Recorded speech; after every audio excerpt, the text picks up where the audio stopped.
Dawgs podcast with your hosts, Blake Reneker, Justin Charles, John Nye, and Josh All. What's up, Browns fans? Welcome back to another episode of the Dawgs podcast presented by Omaha Steaks. Josh all alone with you today, bringing you the in-depth PFF analysis, and I got a little next-gen stats in here today too, talking about the Browns' absolutely demoralizing loss to the Baltimore Ravens on Sunday. Now, you know, we are a few days removed from everything. We've had time to sleep, sober up a little bit, and just come to terms with everything that happened. And I got to tell you guys, me personally, and I don't know about you as Browns fans, but I'm still a little pissed off. I do not feel like this was just a throwaway, toss-it-aside game, and I will dive into why. Before I get into all of that, though, make sure you check us out on all the socials, TikTok, Instagram, Twitter, and Facebook. Make sure that if you're watching this on YouTube, please like the video, subscribe to the channel. We are trying to get to that 8,000 subscriber mark, and we're almost there, so we really appreciate your support. If you're listening on audio, that's Apple, Spotify. Google, I do not believe exists anymore, or it is on its way out.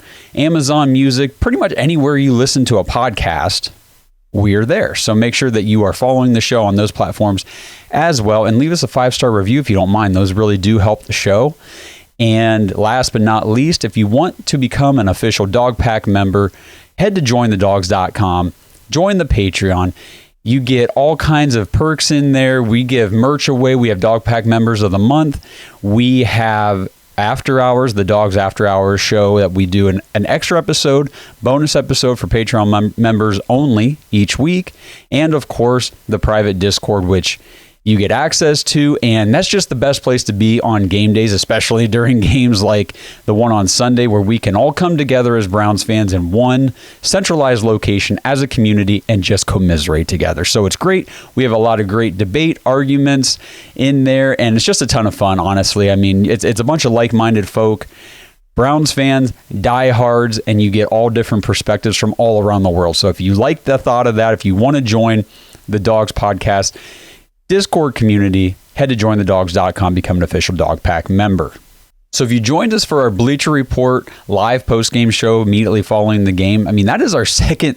We've only done two, like live streams immediately following games, and they've both been after the losses, the Steelers and the Ravens. We really got to quit doing live streams immediately following the game because emotions are high. You know, we're just upset and angry. I mean, you can't watch the Browns go out on the field and do what they did on Sunday and not just spend the rest of the day in a bad mood.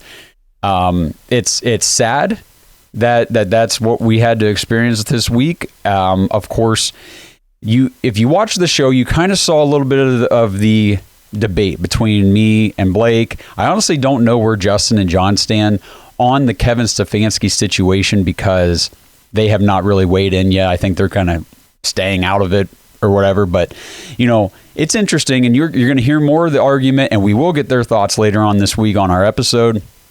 Blake really is of the camp that Kevin Stefanski had the card stacked against him. There really wasn't much he could do going into this game with Dorian Thompson-Robinson as the last-second starter. And I'm on the side of Browns fans who feel like Kevin Stefanski is absolutely blowing things, that his play calling is suspect, and that his lack of adjustments, whether in-game or pre-game or whatever, just are non-existent. So I'm going to dive into the stats today. I'm going to dive into a little bit of my reasoning behind the way I feel. We'll get Blake's perspective on, you know, the episode later this week. You guys are the most important feedback we can possibly get. Please drop everything that you think, everything you feel, whether you agree with Blake or you agree with me or you have a different opinion altogether. Drop it in the comments. We want to hear everything you guys are feeling out there as Browns fans, because I do agree with Blake on this aspect. The Browns are 2-2 heading into the bye. Now, we talked about this going into the season, you know, the different range of outcomes for the Browns at this point. We could be going into the bye 1-3. We could be going in 0-4. We could be going in 4-0, 2-2. Really the only outcomes possible right there. So, yes, it's not the 4-0 or 3-1 that we wanted or that we were hoping for, but it's also not the 0-4, 1-2 that we were 1-3 that we were afraid of either. So 2-2, middle of the road, 500. You know, we come into the bye with breathing room. Unfortunately, we do have to come out of the bye against the 49ers, but We'll worry about that later this week and next week as we preview that game. But right now, I want to dive into what happened on Sunday against the Ravens. Let's just start with the absolute ugly. Dorian Thompson-Robinson, 19 completions, 36 attempts in his first ever start in the NFL, this fifth-round rookie. He had a 52.8 completion percentage, threw for 121 yards. That's 3.4 yards per attempt. No touchdowns, 3 interceptions. He fumbled once, was recovered. His adjusted completion percentage was just 61.3%. He had 5 turnover-worthy plays, took 4 sacks for negative 48 yards, an NFL passer rating of 25.3. Woof. Very rough debut for the rookie. And this is kind of where the argument is coming into play. So again, as you're watching this, whatever's resonating with you, however you feel about the game and the season as a whole, please start dropping these comments down there. We really want to go through and hear what you guys have to say. So these are the stats from the game. And this is where my problem with Kevin Stefanski comes into play. 7 of the first 10 plays on offense were pass plays. So you got a 5th-round rookie making his first ever start at the last minute, supposedly, we'll get to that, at the last minute against the Baltimore Ravens defense, and you're going to come out and your first 10 plays, you're going to go 70% pass heavy.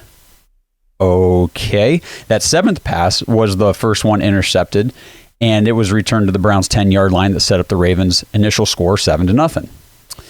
So, along with 70% of the first 10 plays being passes, here's the stat that really worries me about Kevin Stefanski. 59% of the plays in the game were passes. So they were 59-41 pass play or pass run ratio. Yes, I get it. We were playing from behind for the majority of the game, but here's the stat. 57.6% of the plays called were passes when the Browns were within 1 score. So in the time frame that the Browns were still in the game, they were still within 1 score of the Ravens. We were still in the game. That was when the score was 7-0 and 7-3 in that time period of the game in the first half. 57.6% of the plays called were passes. 15 out of 26 plays total in that time frame. Why? And to put this into more perspective, the pass run ratio within 1 score for the season with Deshaun Watson at quarterback, with a 3-time Pro Bowl, $230 million quarterback, was 6 points lower. Okay, so now listen to this. When Deshaun Watson's playing quarterback for the Browns this season, and the Browns are within 1 score, whether winning by 1 or losing by a score, the pass run ratio is 51.8%, almost half. But yet with Dorian Thompson-Robinson in his first ever start, this rookie quarterback who you have no idea what he's going to be able to do in an NFL game against a tough Ravens defense, was almost 6 points higher at 57.6%. That's ridiculous. That means that Kevin Stefanski was even more pass happy with DTR than he has been with Deshaun Watson within 1 score. It makes absolutely no sense. So this has been the argument between me and Blake all week. Like I said before, we will continue this on our episode later this week. We'll get John and Justin's input on this as well. I don't know if any of those guys have seen these stats, but I will make sure I bring them up just so that they have a chance to, to wrap their head around them. But it just blows my mind that you got a 5th-round rookie making his first ever start in the NFL against this, Baltimore Ravens defense that honestly is angry because they just came off a loss to the Colts and Gardner Minshew. And you run 7 plays in your first 10. That's kind of just, in my opinion, and this is my opinion, but I feel like that's really stupid. And I know that over the course of the game, the running backs only averaged 3.7 yards a carry. And, some of the arguments in support of Kevin and everything was like, well, what's he supposed to do? The run game wasn't really going. DTR, well, I guess, and then part of the argument is that DTR was the one who got the Browns, in a deficit early and we had to abandon the run. That's not really the case. That's not really the truth. The Browns certainly could have run the ball early and often, but Kevin chose to run 7 pass plays out of the first 10. And that 7th pass, like I said, was the one that led to the interception and the early 7-0 deficit. So after that interception, and the quick score to put the Ravens up 7-0. How did Kevin respond on offense? Came out and ran Kareem Hunt for 6 yards, ran Kareem Hunt for 4 yards, ran Kareem Hunt for 2 yards. Okay, cool. We come out. It's like, let's calm things down. Let's run. Smart. DTR, short pass to Elijah Moore for 7 yards. Okay, cool. That's what we need. Scheme up some quick short passes for this kid. I mean, what are we doing trying to go downfield with a 5th-round rookie in his first ever start? So this is what I like to see, right? Get some rhythm, move the ball down the field kind of methodically, just, eat at the clock. Let's just get some plays. Let's just take away. Let's gain some time of possession. Let's let DTR calm down, and we'll be okay. We made an early mistake. It's almost seemed like Kevin saw the error of his ways and was making up for it. So after, what did I say? After run, short pass, the Browns are at 3rd and 1, and what's Kevin do? 3rd string tight end, under center, pitched to Dorian Thompson-Robinson to throw for a 40-yard pass downfield that's almost intercepted. What? I don't know about you guys, and again, I'm going to keep saying this. Put it in the comments. I want to know what you guys thought, especially like on this play. When I saw Harrison Bryant under center, pitch it back to DTR for a deep throw down the field on 3rd and 1. After we were just chunking plays, getting yards on the ground, short pass. What are we doing? Are you kidding me? Just we're on our own 44-yard line right there. So let me kind of back it up a sec. So he throws the ball downfield. It's almost intercepted. Luckily, Amari Cooper is the intended target. He's able to draw the pass interference call. Thank God, because otherwise, as long as the pass is not intercepted, we are now at 4th and 1 on our own 44-yard line. Probably have to punt, give the ball back to the Ravens. It's just one of those things where you've got this rookie quarterback in there, and if you're actually trying to win the game or at least make it competitive, it's 3rd and 1 on your own 44. Just go pick up the first down. You've got Kareem Hunt. You've got Jerome Ford.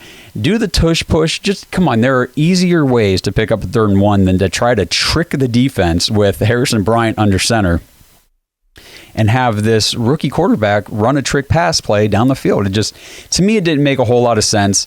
But again, I'm open to everybody's interpretation and perspective of the game plan and Kevin Stefanski's play calling. So let us know what you guys think. So after this pass interference play, okay, great. We got bailed out. That moved the ball to the Baltimore 19-yard line.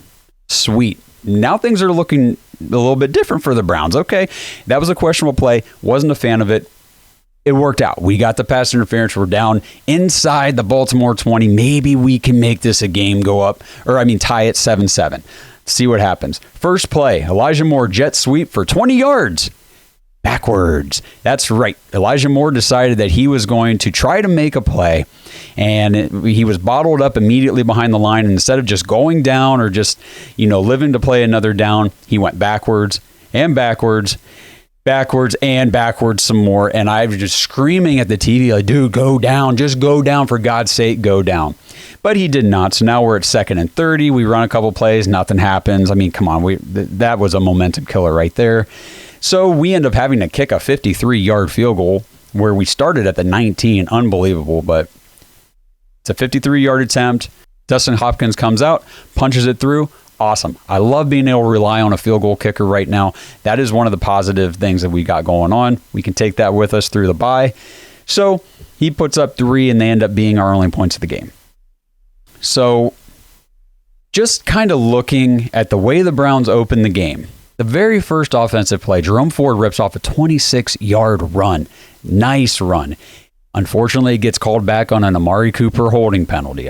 So that sucked. But still, it was good to see that right out of the gate, we punch him in the mouth, rip off a huge run. And so okay, we get called for holding.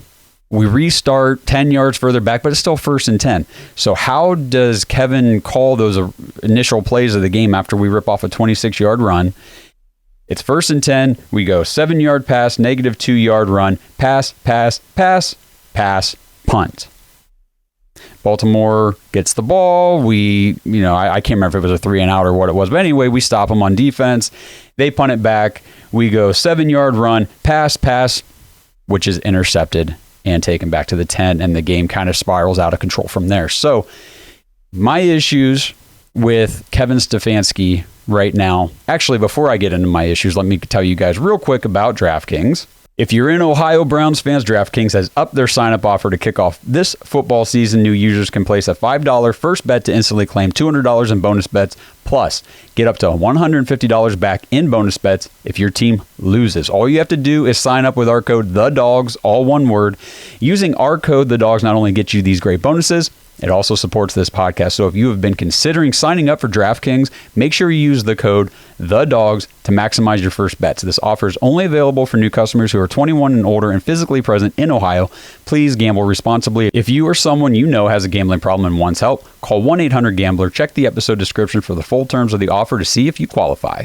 So like I was saying, my issues with the play calling really stem from that, 7 out of 10 pass plays to open the game. You've got this rookie quarterback. I don't want to be a dead horse. I've said what I've said. Let me continue on. It was a lot of these comments after the game with Kevin Stefanski that just had me going like, what? It didn't really make a whole lot of sense. So based on the articles from Cleveland.com, and Kevin's press conference, Kevin Stefanski said that the team took it day by day with Deshaun Watson throughout the week. Deshaun Watson did not throw at practice all week. DTR had taken all the starter reps in practice, and Kevin himself did not come into the stadium on Sunday with a definitive conclusion on who was going to be his starting quarterback. And yet, he also said the team was surprised by Watson's last-minute inactive before the game. And he also said he did not scrap the Watson-centric game plan with DTR as the starter. And that clearly showed. So this is what blows my mind about that is if you were taking it day by day all week, you knew Watson wasn't out there throwing at practice, and you knew DTR was taking the starter reps at every practice, and you didn't come to the game knowing for sure which guy was going to start, why didn't you have a backup game plan? Why didn't you have a simplified version of your Deshaun Watson scripted game plan for the Ravens that you're like, okay, I know that DTR has Deshaun Watson abilities on a much lower level. So therefore, let's take the Deshaun Watson playbook or game plan and let's move it down to this level where DTR can probably execute it at a better rate, or has a better opportunity to execute it effectively. But no, he admitted that he did not scrap the Deshaun Watson game plan. So his quote, when you have a backup quarterback, you're ready to own the game plan. I thought DTR prepared well. He got a ton of reps, but that's what backup quarterbacks do. You own the game plan, and then we adjust as need be. Except for me, DTR is not a typical backup. He is a young rookie drafted in the 5th round. He was not a top NFL talent or anything like that. This was he's had no NFL experience to this point. He got a couple handoffs at the end of the Titans game. Whoop-de-doo. This is his first start coming in against a nasty, hungry Baltimore Ravens defense in a divisional rivalry. And Kevin decided to just run the offense business as usual. To me, that makes no sense. I felt like the lack of his unwillingness to adjust the game plan for his rookie quarterback put DTR in a situation to fail from the beginning. His heavy pass script from the jump continued to put DTR in a position to fail. Now, I'm trying to give as much credit to Blake as I can because I don't want to argue with him off screen because that's not fair. He can't get a word in. I'm trying to use his arguments to support his claims here. And he has been saying, well, what was Kevin supposed to do?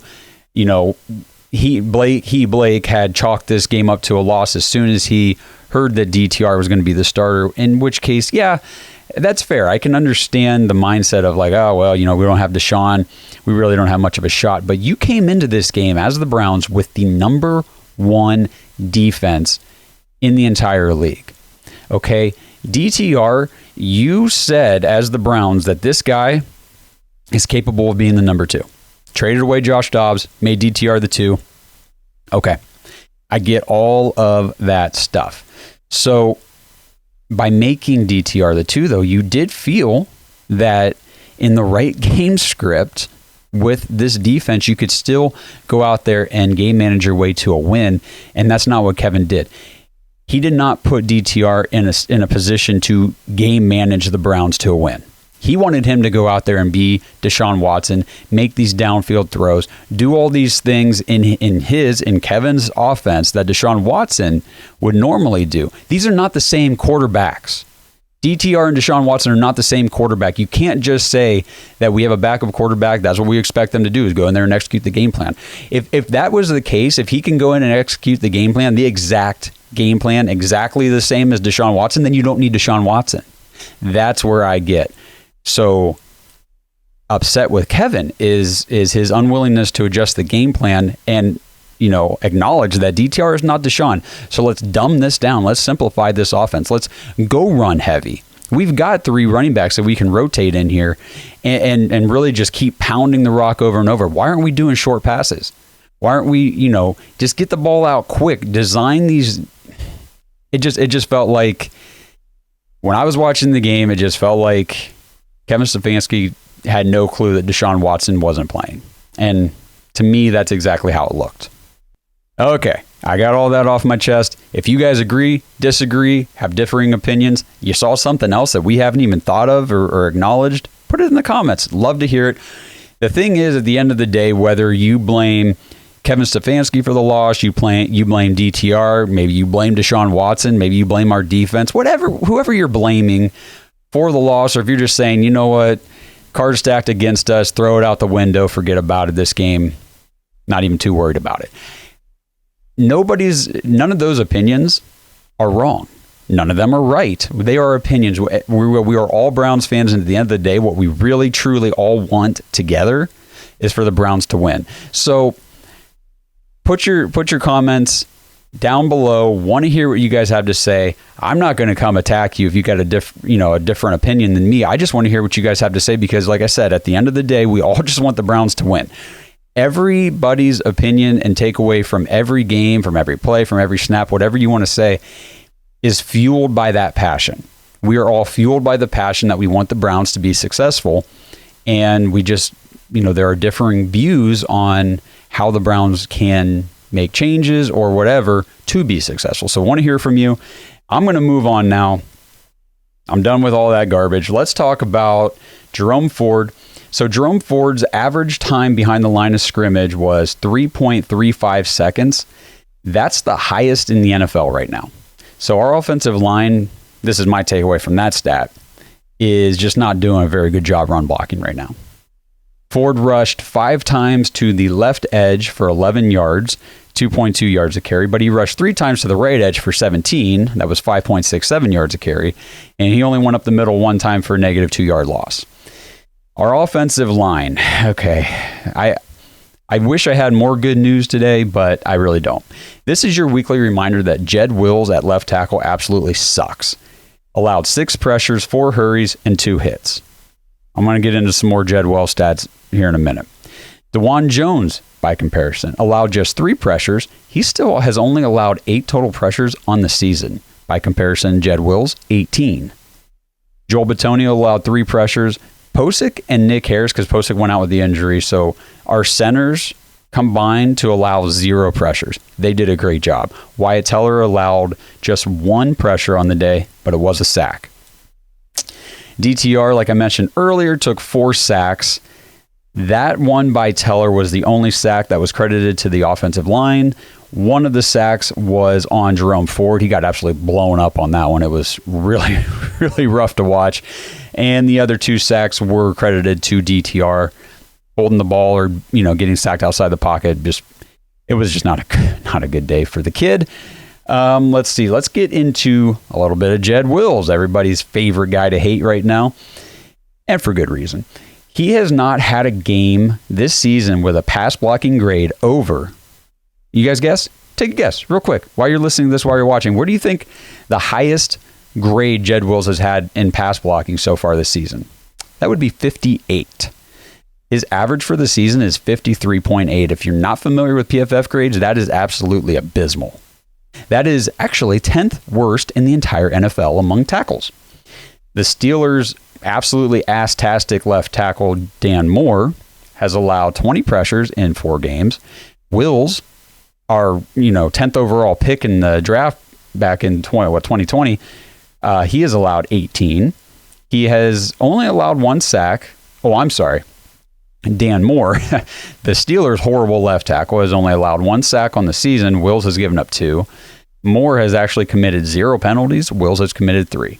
So why am I comparing Jed Wills to Dan Moore? Because Dan Moore was the absolute worst graded, ranked, everything you can talk about. He's the worst tackle in the NFL.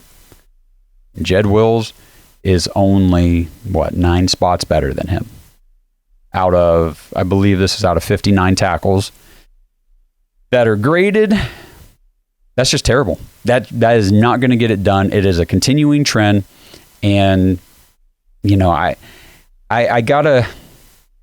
going to give Jed Wills obviously a lot of flack here. I mean, he's playing like garbage. Bill Callahan, everything when you talk about blame for a player's performance and things on the field, like you got to find the hierarchy. So, Bill Callahan, what are you doing?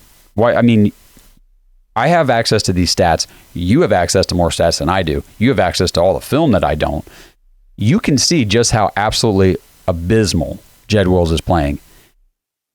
I don't know what you're doing, but you got to do something. You got to do something to fix it, whether it's with him or it's with somebody else. You got to fix the problem. And if you can't fix the problem, Kevin, what are you doing? You see this happening week in and week out, and nothing is changing. So that's my issue right now with the offense is it's uninspired. It's uninspired. When we try these trickarooski plays and try to get cute on offense, it doesn't look creative. It looks forced to me. This is my opinion. It looks forced. It looks stupid. It just kind of makes me go, what are we doing? But again, that's my opinion. Back to the offensive line. So I just told you all the stuff about Jed Wills. So let's talk about DeJuan Jones. Where does our rookie right tackle slot into all this? So DeJuan Jones is 23rd out of 59 overall tackles in the NFL. His PFF pass blocking grade is 71.5. Compare that to Jed Wills, who is 50th and has a grade of 53.8. DeJuan Jones has allowed just 8 pressures and still 0 sacks on the season. So how about our guards? Guys, the guards are back. Wyatt Teller is 5th out of 53 guards in the NFL, 74.8 pass blocking grade, just 5 pressures allowed all season.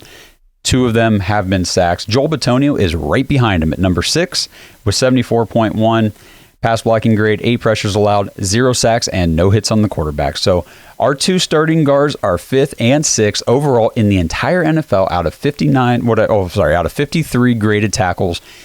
Excellent. That's what you want to see. You want to see, couple those 2 right there with DeJuan Jones playing. I'm going to go ahead and say DeJuan Jones is playing exceptional considering he is a rookie. Jed Wills, I'm done.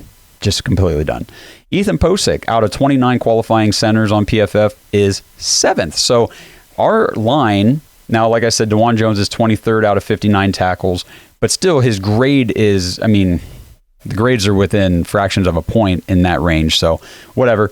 The guard, pretty much our entire line right now in terms of pass blocking is not doing bad at all, except for Jed Wills. Posick, 7 out of 29 qualifying centers, 65.1 grade, 5 pressures allowed, just 1 sack on the year.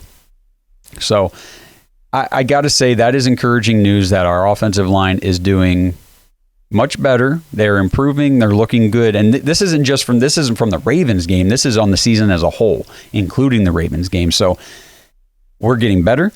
The offensive line pass blocking is looking up. It's looking good. That's encouraging for coming out of the bye against San Fran. Hopefully we have Deshaun back. Just got to do something about Jed Wills, and they're not going to, so we're just going to have to continue to deal with that. So pass blocking for the offensive line here in the Ravens game. Ethan Posick and DeJuan Jones were the top graded run blockers. So there you go. Remember, early in the season, DeJuan Jones was being kind of knocked around a little bit critically for his low run blocking grades, and now he's one of the top graded run blockers on the team. He was the second highest graded tackle in the game. So between both teams, at a 65, the Browns rushed in total for 69 yards on 9 carries to the right side of the line for 7.67 yards a carry. Total, we had 10 attempts to the left side for 0 yards, though that is slightly skewed by that wonderful Elijah Moore 20-yard backwards run, which, after last week when Deshaun Watson threw that pass backwards or whatever to Elijah Moore that lost a bunch of yards, I thought that was the dumbest play I was going to see all year. Then Elijah Moore says, "Hold my beer." So looking at the receivers, average separation in the NFL for a wide receiver is 2.94 yards per next-gen stats. Elijah Moore this week against the Ravens was at 2.92, so almost league average. Amari Cooper was at 2.03 in this game. For the Ravens, to compare, Zay Flowers was at 2.33, and Mark Andrews was up at 3 yards of separation on average. Average separation, this is another next-gen stat that I found pretty interesting. So average separation from the quarterback for a defensive pass rush on average in the NFL is 4.56 yards. So what does that stat mean? Per next-gen stats, a pass rusher's average pressure distance from the quarterback at the time of the passer throw or sack in yards.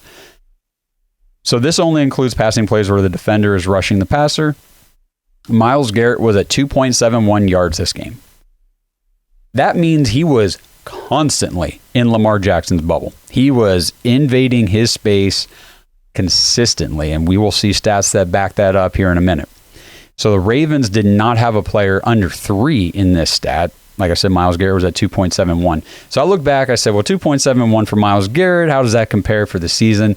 Last week against the Titans, they did not have a player under 4.5. Myles was at 3.39. Remember, he was at 2.71 against the Ravens. 3.73 versus the Steelers. To compare, TJ Watt was at 4.81, over a full yard further back than Myles. And Myles is at 3.65 for the Bengals. So he went 3.65, 3.73, 3.39, and now he was at 2.71 against the Ravens. So what that tells me is that Myles Garrett continues to dominate the offensive line. He was dominating the Bengals offensive line. He was dominating here the Ravens offensive line, specifically the backup for Ronnie Stanley at left tackle, who I believe was Patrick McCarry. Just did not have an answer whatsoever for Myles Garrett. So let's look at the defense. But before I do, let's just take a quick break. This episode is brought to you by Omaha Steaks. Browns fans, fall is in the air, and that means we're looking forward to crisp mornings, falling leaves, and more sweater weather. More importantly, you gotta get the best meats for your tailgates, for your outdoor cookouts this fall. Just to kind of put the bad taste of the Browns game out of your mouth, get the great taste of Omaha Steaks coming in. Omaha Steaks has all your fall cravings covered with 50% off site-wide during the semi-annual sale. That's 50% off all your favorite tender, juicy, extra-aged steaks like their butcher's cut filet mignons. Go to omahasteaks.com right now. Use code DAWGS, D-A-W-G-S, when you check out, and you get an additional $30 off your order. With Omaha Steaks, the possibilities are endless. You get endless flavor, endless value, incredible entrees, scrumptious size, decadent desserts, and just so much more. All of it 50% off right now during the semi-annual sale. Every bite is backed by their 100% unconditional guarantee. And like I said, you get $30 off your order when you use promo code DAWGS, D-A-W-G-S, at checkout. My freezer constantly stocked with Omaha Steaks food. It is the best. I promise you, you will not be disappointed. Go to omahasteaks.com right now. Shop all of these delicious favorites for half the price. Get 50% off plus $30 extra off your order when you use promo code DAWGS at checkout. Get to omahasteaks.com right now because this sale is only for a limited time. Minimum purchase may apply. Okay, so let's dive back into this. We'll look at the defense, and I'm not going to go too in-depth with a lot of this stuff because, honestly, there just really wasn't a whole lot to write home about the defense. I mean, the Ravens were given short fields the entire game. By the end of the game, we had, and it didn't even feel like it because the first half was a completely different story. But by the end of the game, we had more time of possessions. We had run 10 more plays. We had just 3 fewer first downs. They had 16. We had 13. We had 1 fewer penalty than they did. We had 3 total turnovers, which I'll get to here in a second. On defense, we only defended 3 passes. They defended 10. But we also threw the ball 36 times. They only threw the ball 19 times. They ran the ball 33 times. We ran the ball 25 times. Their yards per carry was 4. Ours was 3.7. It's just one of those games where, honestly, I do think that if we had Deshaun Watson in this game, we probably win. I do not think the Ravens, nothing about the Ravens impressed me. Nothing about their offense impressed me. Lamar Jackson was very efficient with his passes. He had a high completion percentage, but again, low yards. That had a lot to do with them not having a lot of yards to go to score. We gave them so many short fields, but at the same time, he has not put up big yardage in any game so far this year. I mean, the encouraging thing for me, like I said on the reaction show, was in the second half, the defense came out and did not really, honestly, we really didn't let them score in the second half. There was a late interception that set them up for that, last score toward the end of the fourth quarter. But overall, our defense came out from halftime. I feel like Jim Schwartz did a good job rallying the troops, getting everybody back up to play, even though this game was already lost. By halftime, it was over. We had no shot of winning this game. We were not going to move the ball, score any points whatsoever. So for the defense to come out, still firing all cylinders in the second half and playing their dominant brand of football was very encouraging. It just shows me that we do have a different mindset, a different mentality on defense this year than we've had in years past. And that's one of my big positive takeaways from this game. So overall for the game, though, there are some negatives on defense. We did miss 7 tackles in this game. The Ravens only missed 2. We did have 17 stops, PFF stops on defense. They had 13. We committed 4 penalties on defense. They only committed 2. So let's look at the coverage. Talk about this every week. Martin Emerson gave up just 1 catch, but it was for 43 yards. It was the big play to Zay Flowers. Zay Flowers had their, I believe, second highest receiving yardage on the day, and most of it came on this one play on Martin Emerson. So Emerson has been playing, honestly, at like a Pro Bowl level this year. Again, just 1 catch on the day coming his way. Unfortunately, it was for those 43 yards. Thornhill, 0 catches for 0 yards. Greg Newsome had a rough outing. He gave up 4 catches for 51 in this game, in his first game back with that elbow injury. Another good thing, another guy that needs to get healed up over the bye. Rodney McLeod didn't play a whole lot in this game, but he didn't give up any catches. Grant Delpit gave up just 1 for 14 yards. Denzel Ward gave up just 2 for 13. Unfortunately, one of those catches was a 7-yard touchdown to Mark Andrews, who had 2 catches for 30 yards and a touchdown on Anthony Walker. And he also had 2 of his catches for 43 yards on Greg Newsome. Mark Andrews is always going to be the focal point of the Ravens offense, their passing attack. And, what am I supposed to say? You got to give credit where credit's due. Mark Andrews had himself, a day. He continues to be a problem for the Browns. And, we didn't have an answer in this one either. So, to be continued, right? We got another game coming up, here in about a month or so against them again. The defensive line, Myles Garrett, like I alluded to earlier in the show, continues his absolute onslaught in this one. 5 more pressures. Only the 1 sack, but it was a good sack.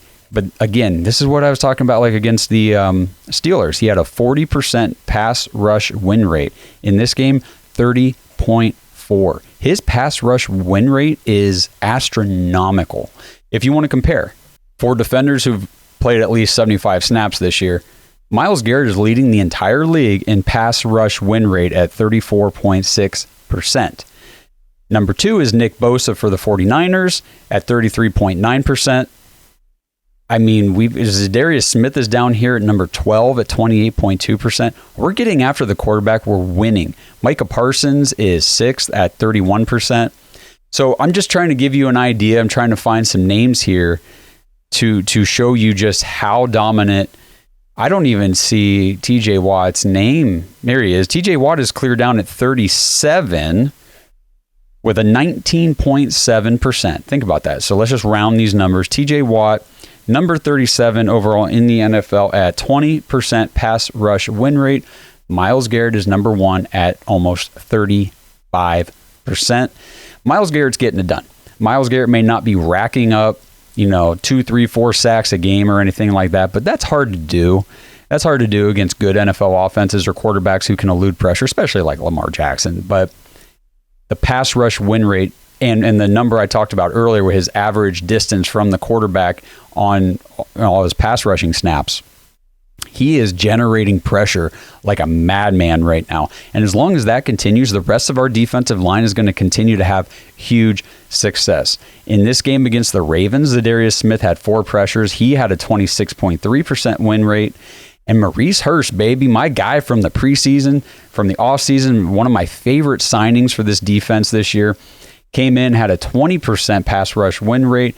He generated 2 pressures on just 6 rushes. So a good day for Mo Hurst. He had a nice, I think he had a pass, a deflection at the line. He had a nice stop in the backfield. Like, I'm really liking what I'm seeing from Maurice Hurst. So overall, there are definitely positives and negatives to take away from this game. I'm going to end on some positives for the defense and a negative for the offense that needs to get turned around. So after this game against the Ravens, the Browns are still number 1 in the NFL, giving up just 196.8 yards per game. The Dallas Cowboys are number 2, giving up 260. So we are a 65-ish yards better per game still than the next best team on defense, even after this one. So the Browns defense still holding it together in terms, in relation to the rest of the league. Still number 1 in yards allowed per game. Passing yards per game, the Cleveland Browns still number 1 at 125. Rushing yards per game, the Browns dropped down. I think we came into the week at number 2 or 3. We are now down at number 5 at 71.8. That's still great. So the Browns defense, just to recap that real quick, still number 1 overall in yards allowed, still number 1 overall in passing yards allowed, and number 5 overall in rushing allowed. So that's very encouraging. We are now 5th overall in points allowed per game at just 15. So that is so encouraging. I will take that the rest of the season. If we're holding teams to 15 points per game, we are going to win as long as we have Deshaun Watson and the offense is not committing turnovers, which I'm about to get to. We're going to win a lot of games. We still have a lot of football left to go, and things are still looking up. So don't get too down about this game. I know I said a lot of negative stuff about Kevin and stuff at the top of the show. But looking at these defensive stats, our defense is still elite. I know it didn't feel like it during that Ravens game, but it's still there. So on offense, passing yards per game, we are now the 6th worst team in the league. We dropped down to 172.5 after that performance from DTR. Rush yards per game, this is encouraging for the offense. We are still 5th overall, 5th best at 143.8. So that's a good sign that even though we've had 2 back-to-back weeks now of poor rushing performances on the offense, we are still 5th overall in the league in rush yards per game. So that's a good sign to take forward against. We're not going to be playing great run defenses every single week, so things are going to get better. We do come out of the bye against one with San Fran, but after that, maybe things can look up a little bit. But turnovers, oh my goodness. Let's talk about some turnovers here. So the Browns are now, we came into the week against the Ravens as the 3rd worst turnover differential in the league. All we did was get worse. So we now have the 2nd most turnovers, giveaways on offense in the entire league with 10. Only the Minnesota Vikings have more with 11. This has got to get fixed. This has absolutely got to get fixed. Our turnover differential is now -7. It was -5 coming into the game. That is 4th worst overall, and that's after a couple of these teams had some rough weeks too. The Browns offense is derailing everything our defense is trying to do. And the 2 losses that we've had, it has been directly correlated to giveaways on offense against the Steelers. Absolutely, because our defense really did clamp down and hold them. Our offense gifted them everything they needed to win that game. In this one against the Ravens, it was a whole crap storm the entire time, but it started with, a quick turnover that led to quick and easy points for the Ravens, put us in a deficit that we had no shot at getting out of, especially with the way Kevin was calling plays. So if the offense can just clean up these mental mistakes, quit giving the freaking ball away, we're going to be just fine. So let's take away that. I'm going to end this show. I know this was a longer one, but I just had a lot to get through today, especially after, that demoralizing loss, going into the bye week. There's just so much going on. Let's just take a deep breath. We have a lot of things to fix, but we also have a lot of things to hang our hat on. Our defense is still top of the league. We can still be top of the league after a game like that. This defense is going to take us places. Offense sucks. The offense is absolutely horrible, but what makes the offense horrible can be fixed. It's all about coaching. Clean up these mistakes. Stop running for 20-yard losses. Stop doing stupid things to fumble the ball, to throw the ball backwards. Just play football. Just play smart football. Take care of the ball.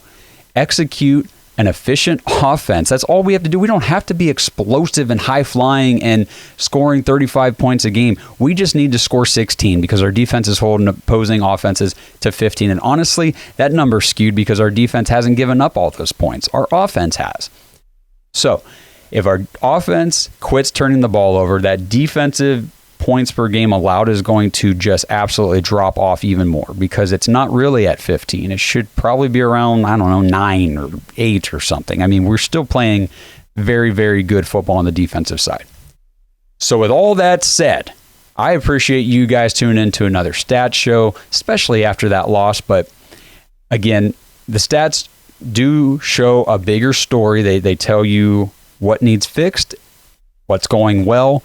And overall, once again, just like I did after the Steelers game, I come out of this show, out of this stats analysis, much more encouraged than I came into it. So I hope you guys did as well. If there's stuff that's troubling you, stuff that's encouraging you, other things that you want me to take a look at or that you found that I didn't mention, drop it in the comments. Love hearing from you guys. Your support means everything to us. We would not be able to keep doing this show at the rate we're doing it. We're continuing to grow, and it's only because of your support. So if you want to become a YouTube member, it's just 99 cents a month. That helps us. It goes a long way. If everybody would do that, we could do a show every day of the week. So keep that in mind. If you can spare 99 cents a month to become a YouTube member, we'd really appreciate that as well. If you want to join the Dog Pack on Patreon, again, that gets you into the Discord, the After Hours show, all that fun stuff.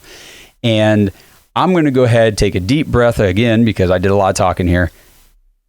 We're going to ride in this bye week. Pray to God we get healthy, come out. And if we can put up a good game, it doesn't even necessarily have to be like a big win or a win at all. But if we can just put up a good game against the 49ers, Browns fans will feel a lot better moving forward through the rest of the season, which, as I said, is still wide open. So enjoy your week. We'll be back with you here in a couple days with a group episode with all 4 of us.